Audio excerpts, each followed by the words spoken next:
Back to Newsday. Thank you for staying with us. The federal government of Nigeria has told state governments to either build or manage their correctional facilities or pay the cost of keeping their inmates at facilities built by the central government.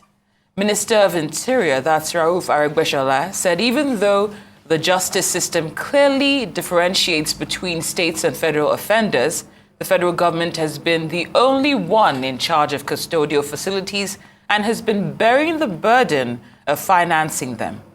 The minister also said the federal government could no longer be responsible for correctional management of state offenders and called on state governments to build and manage their own custodial facilities as empowered in the newly amended Nigerian Correctional Service Act of 2019. Arise News analyst Mr. Dayo Sobowale joins us now to discuss this move by the federal government, shifting responsibility for the feeding and accommodation of custodial centers, inmates, and its likely implications. Thank you for joining us, Mr. Sobowale. Good afternoon. It's a pleasure to be here. It's a pleasure to have you as always. Now, one of the figures that was released by the NCOS is that 70% of inmates have been held in custody without facing trial for 1 year, and that about 2,000 of those inmates have also been in custody for over a decade, and they have not had their day in court. I'm wondering, since part of the issue is overcrowding, shouldn't the attention be deviated to this aspect, because it would contribute significantly, probably to the reduction in overcrowding? Yeah. You have not added the implication of all that, as stated by the minister, is that they are a threat to the security of the country.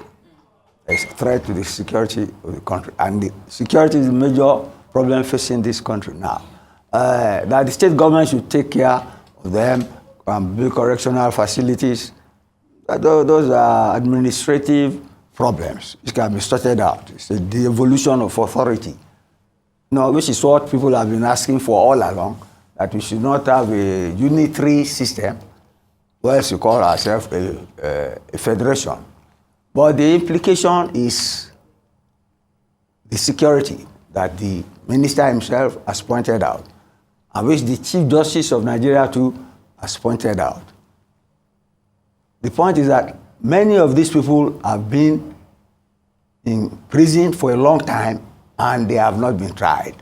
The Minister of Interior, Aregbesola, said that the problem is the presumption of innocence, that they are presumed innocent until proven otherwise. But if somebody is, and even went on to say, some of them have served terms that are longer than their punishments if and when eventually they are found guilty. So, it is that presumption of innocence, with regard to security, that I want to dwell on. Please do. You get me now? Terrorism is the bane of this country, and is the major issue at the presidential insecurity. It was a major campaign issue at the presidential election. Now you can see part of the root cause of it. If you say, in law, they say a man is presumed innocent if proven otherwise. Then I read somewhere, there's something that says it's better that 10 people should be allowed to go scot-free than to find one innocent man guilty. Mm-hmm. Now, you see, the legal scholars have debated that over the years. But when terrorism came, especially after 9/11, the US and Britain, they are the champions of human rights. They had to adopt a situation whereby they have to identify that your own freedom should end where my nose begins. That the terrorists can now not have the same right as the person is about to inflict harm or terror on. You get me? That the law of human rights was too elastic. And they have been managing it since. I remember a case when Tony Blair's successor, when they had a case in court and a terrorist was about to escape because he cited that he has fundamental human rights and that Britain is a signatory to that.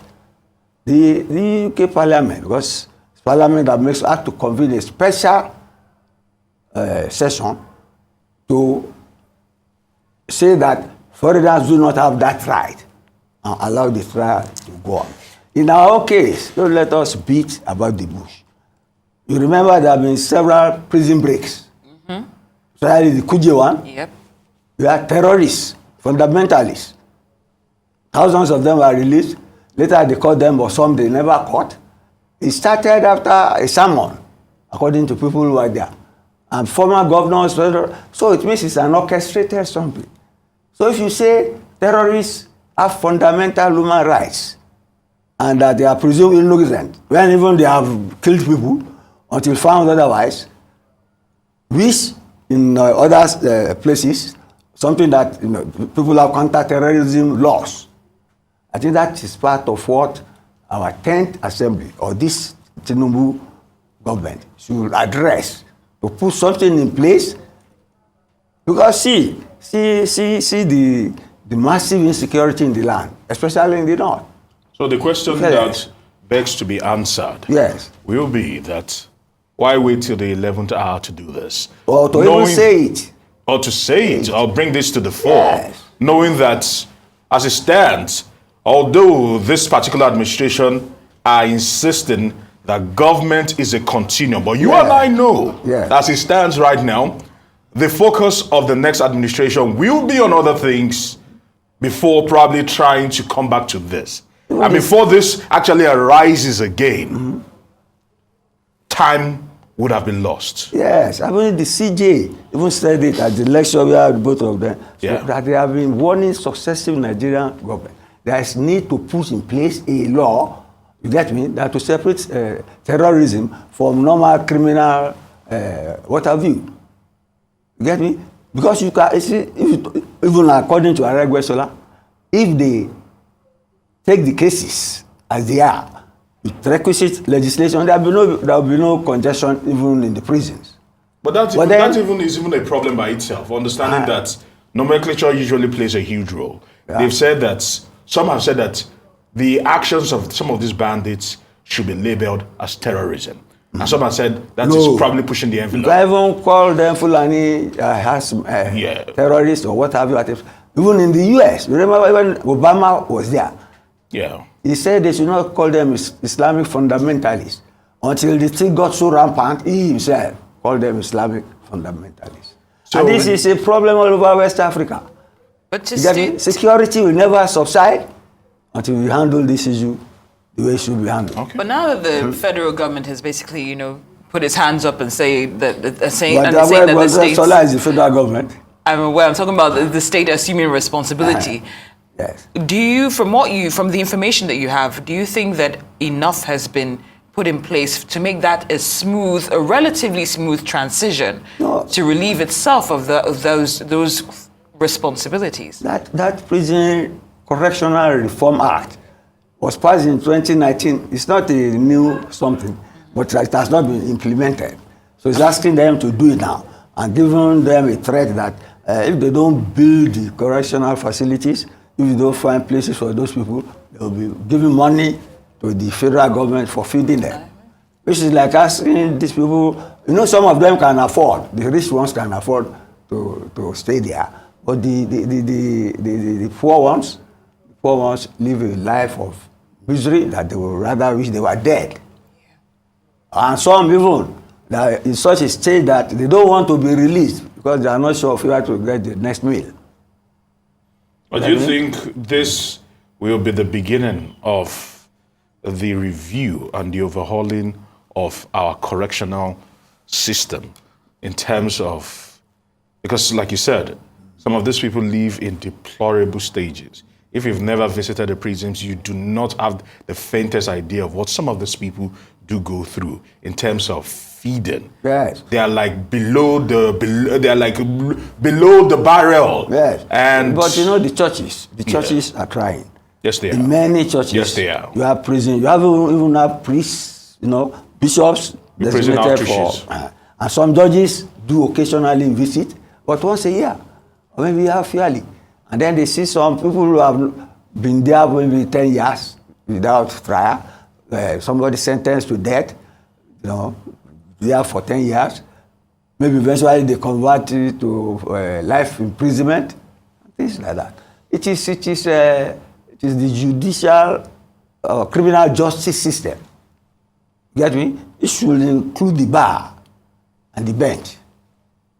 The bar, the bench, the Institute of Legal Studies, to put these together to speed up, the dispensation of justice. Because they say justice delayed, is justice denied. Now, in terms of implementation, Mr. Sobowale, if this adjustment has come to stay, what are the immediate next steps that we need to see to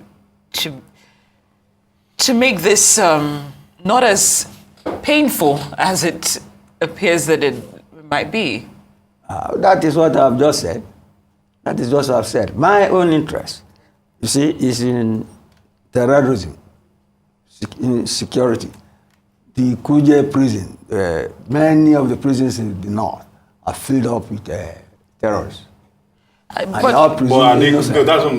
asked the question, yes, and probably didn't give me a straight answer. Yes. But if they are not called terrorists, how then do we label them as terrorists? Because they call them Boko Haram terrorists. No, they call them. They call some of them. They call most of them bandits. Banditry and terrorism are not. Banditry, kidnapping. What do I put it? Fulani harassment, terrorism.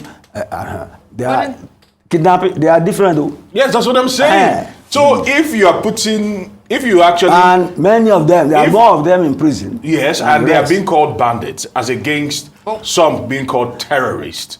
So the term bandits came later.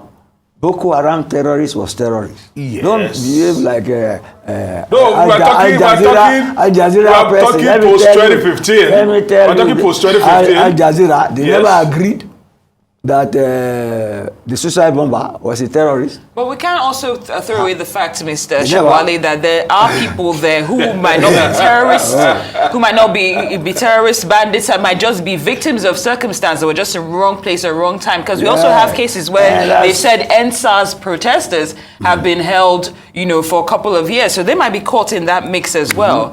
But, it's... That's like somebody that went to the coronation and was arrested and detained throughout the coronation as a protester in England. We're talking about England, but we've run out of time. Thank you so much, Rising Journalist, Mr. Dayo Sobowale. It's been a pleasure as always. Thank you.